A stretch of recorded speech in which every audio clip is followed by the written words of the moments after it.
Halo Sobat di Lesenda, kembali lagi di Bahas UTBK episode ke-25.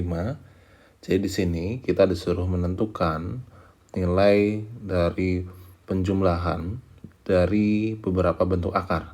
Nah, jika ada permasalahan seperti ini, jadi biasanya kita itu harus mencari pola hanya dari satu sukunya, dimana kita cari saja untuk 1 dibagi dengan 1 plus akar 2 itu dia kalau disederhanakan jadinya berapa.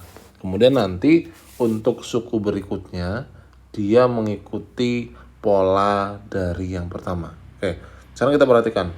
Biasanya kalau ada bentuk 1 per 1 plus akar 2 itu kita lakukan yang namanya pengali sekawan.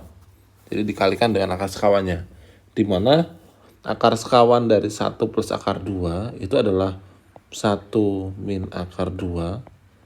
Begitupun untuk penyebutnya dikalikan dengan 1 min akar 2. Sehingga bagian pembilang itu menjadi 1 min akar 2.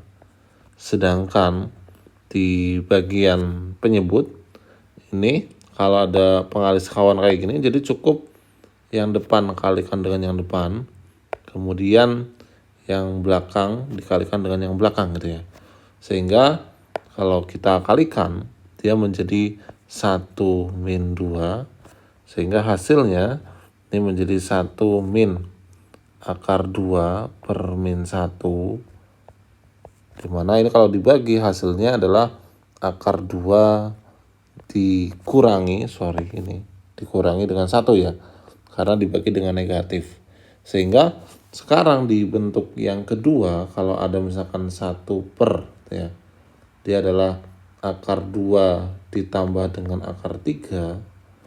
Berarti ini kan nanti hasilnya dia sama juga dengan akar 3 gitu ya, dikurangi dengan akar 2 gitu ya. Atau biar nanti bentukannya sama, yang kecil yang di depan. Jadi yang tadi yang pertama itu ini sama dengan min 1, kita bisa tuliskan di sini.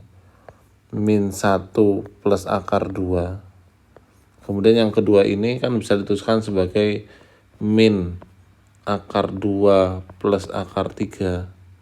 Berarti yang setelahnya berapa? Yang setelahnya berarti dia adalah min akar 3 plus akar 4. Setelah dari ini berarti ya min akar 4 plus akar 5. Dimana kalau kita perhatikan, kalau semua bilangan ini kita jumlahkan gitu ya, maka yang tengah ini mereka akan saling menghabiskan nih. Misalkan akar 2 min akar 2 kan 0. Kemudian akar 3 min akar 3 juga 0. Akar 4 min akar 4 0. Sehingga hanya bersisa hanya bersisa 2 bilangan. 2 bilangan itu apa? Yaitu bilangan yang pertama min 1 dan juga bilangan yang terakhir. Nah, karena bilangan yang terakhir di kita itu adalah 100, maka hasil dari penjumlahan kasus kita kali ini itu adalah artinya dia adalah min 1 ditambah dengan akar 100. Dimana akar 100 itu adalah 10 gitu ya. Jadi min 1 tambah 10 sehingga hasilnya dia adalah 9.